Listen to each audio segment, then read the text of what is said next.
take it back to the days of yesterday. We holding on to what's golden. On the stage I rage and I'm rolling.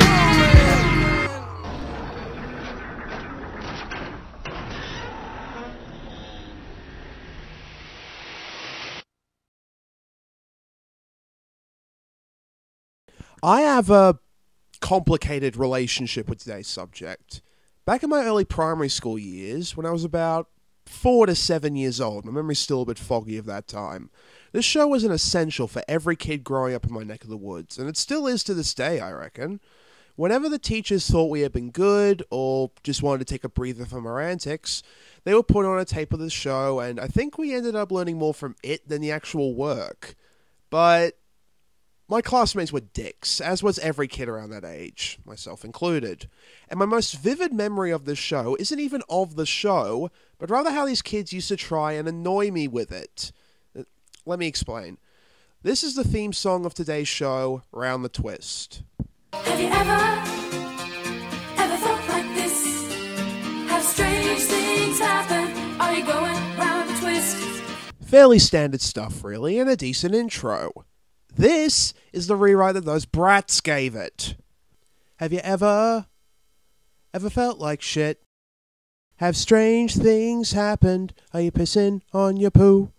Yes, this is an actual thing I had to put up with growing up. Now, in and of itself, it's quite harmless and pretty lame, honestly. But consider that there were 3 or 4 of these kids at any given time, following me everywhere in the playground every day for years on end, repeating it over and over and over and over, while circling around me like a venue of vultures till I wanted to beat them to death with their own fucking limbs. And you get a pretty frustrated childhood and a rather warped memory of the show. Then again, given the subject matter of today's episode, I'd say my memory of it would be warped regardless. But I'm getting a bit ahead of myself. First, a bit of background. Round the Twist is an Australian children's show based on the stories of awesome-tastic children's writer Paul Jennings, who wrote the first 2 seasons.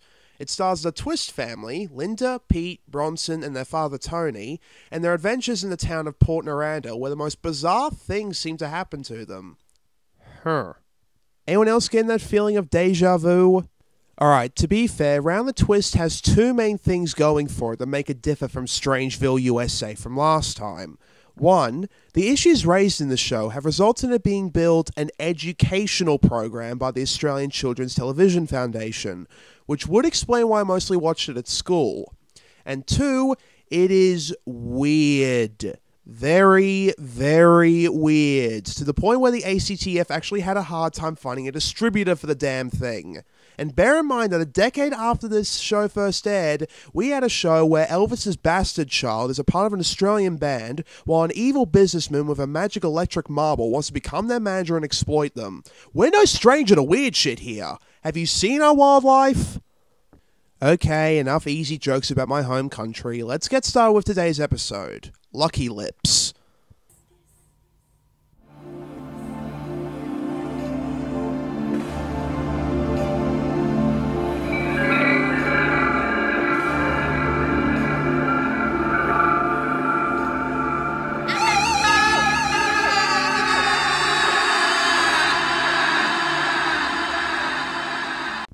Yes, Virginia, this is about a boy wearing magic lipstick.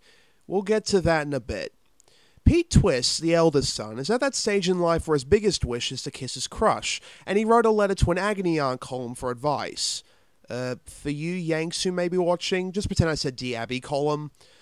His twin sister Linda starts taking advantage of the situation. Dear never been kissed, here's my advice. God, am I glad I grew up an only child. Also, good thing this is pre-internet, considering most of the advice Pete would have found online would have got him either dead, in prison, or both.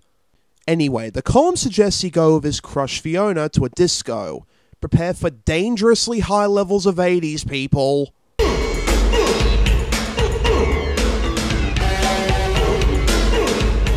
The mullets, the ribbons, the music. Somewhere Phil Collins is looking at this and crying tears of joy. They eventually get to the slow dance number and everyone gets nice and close with their partners. Pete, Linda, even the teacher. Ugh. Pete even wrote down the column tips on his hand. Wow, that's sad. And all seems to be going well. Now to introduce you to our recurring bullies for the show. Gribble Jr., the son of a local property tycoon, Rabbit, his right-hand man, and Tiger, who has a habit of doing running commentary on everything like it's a horse race. No, seriously. They tail Pete as he walks Fiona home because Gribble Jr. wants her. But since we can't have the kiss happen right now and ruin the plot, we get romantic cliche number 601, kissing the door. Pete ends up at a carnival the next day and encounters a gypsy fortune teller called Madame Fortune. Subtle. Careful, Pete, she might curse one of your buttons if you do anything rational. She brings him into a tent and... Ah! Pete, understandably after seeing something like that, wants to leg it out of there as soon as humanly possible, but she wants to give him a chance to get that kiss he longs for. The magic lipstick I mentioned before, which will make any female near him unable to stop themselves from kissing him. Okay, full disclosure here. This is actually something that I really had to think about for a while, because I honestly don't know if I have an answer for this question. So I pretty much went to asking anyone I could get my hands on, from random strangers online to my own grandmother, just so I could come up with something close to an answer for this. Is kissing someone against their own will rape, in the context of a kid's show at least? Now, I'm going to try and not overstep my own intelligence here. Too late! But kissing without consent does fall under the legal definition of sexual assault in some states, like in Victoria where this was filmed, so it might count as rape in this context. Although, whichever way you slice it, it's still a pretty squicky area regardless, as we'll soon see. Pete decides to quit the foreplay and give it a go that night. He waits outside Fiona's house and tries it on, and ends up kissing her mother. And I don't mean a simple peck, I mean a lipstick-smudging, face-sucking smooch. Yeah, Pete's a minor, so... don't think I couldn't help myself is going to hold up in court. Oh well, he struck out that time, so he tries it again the next day at school. Fiona's a bit cross at him for essentially making out with her mum, but Pete's determined. This is during a class on personal space, by the way, doing the trick of having any actual class time be foreshadowing years before Buffy did it. He tries the lipstick again, but oh no, Fiona's left. Now every girl in that class has a crazy googly eyes for Pete. Every girl. So, to recap, he's so far made out with the mother of his crush, his teacher, and all of his female classmates, including his sister, all in the space of less than 5 minutes. Okay, I'm going to ask again about what counts as rape in a kid's show. Good God, what has happened in my life where I'm genuinely asking shit like this? Because if it does, we can now count adultery, pedophilia, and incest into the mix as well. And as if to cap off this slice of what the hell am I watching, Fiona returns looking bemused at the situation. Yeah, nothing to worry about here. Back home, the family are investigating the weird music they keep hearing upstairs.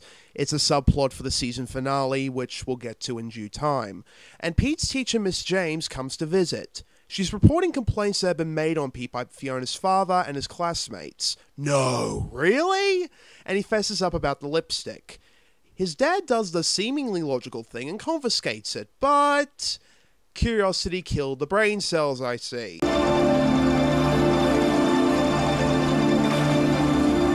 My day teachers taught reading and writing. That's Nell, the lighthouse keeper and resident expert in the paranormal. I like Nell.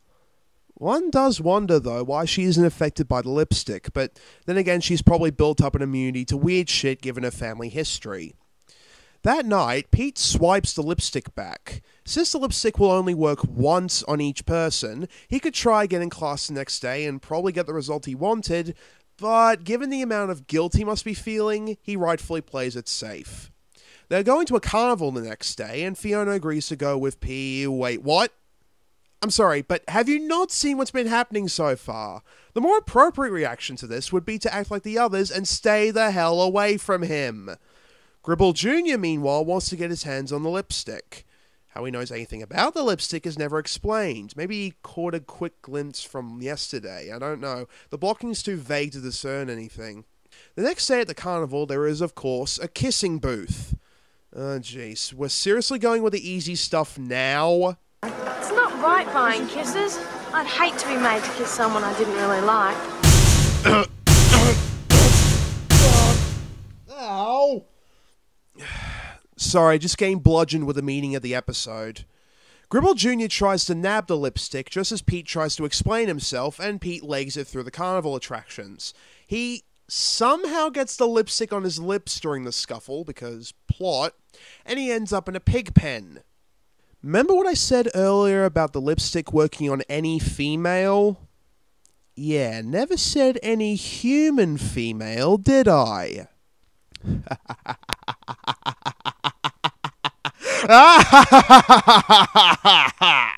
So, Pete gets a nice puckering from the sows, and the end. Nah, just kidding.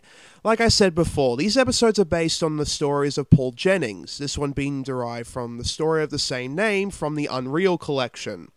Bear in mind that this book also has stories about a special manure mixture that summons a biblical swarm of flies, a man whose purposely faulty glue ends up killing people, and a kid who gets mentally regressed to the age of a 5-year-old thanks to magic ice cream. And these are the stories that weren't made into episodes, unfortunately.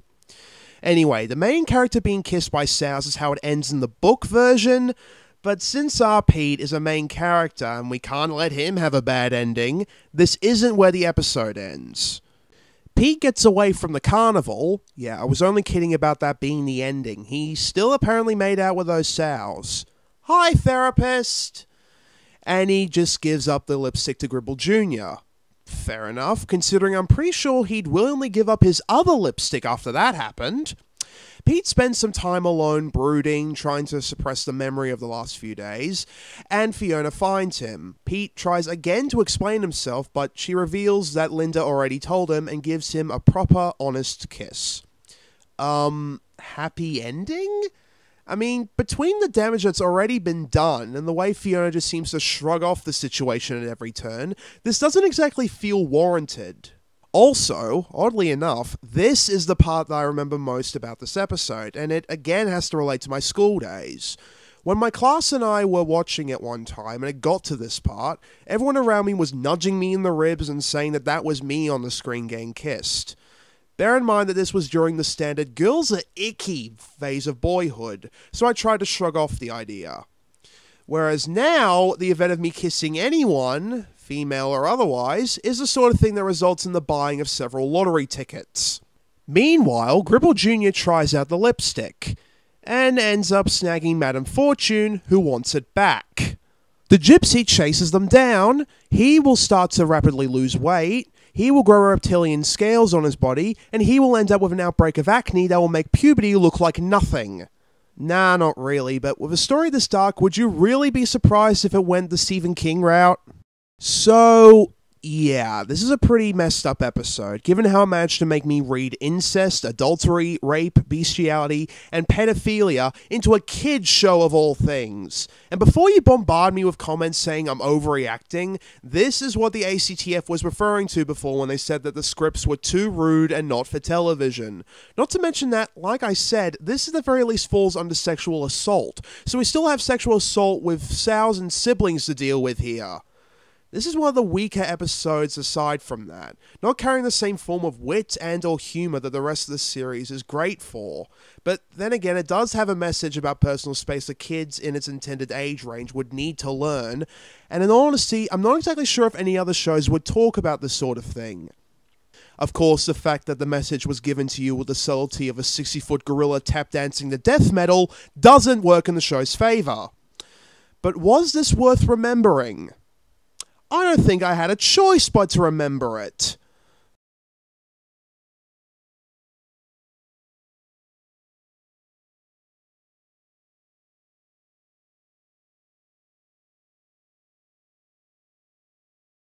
Okay. I was debating with myself whether or not I would mention this at all, but after what we've just seen, this can't hurt too much. I may have been a quarter joking about the subject matter of this episode, but there is another episode around the twist where Pete accidentally ends up pregnant via a tree spirit. To recap, this is a teenage boy becoming pregnant without his consent. Yeah, no two ways about it this time, is there? I'm mentioning this here and now because since I didn't actually see this episode until fairly recently, I will not be reviewing it.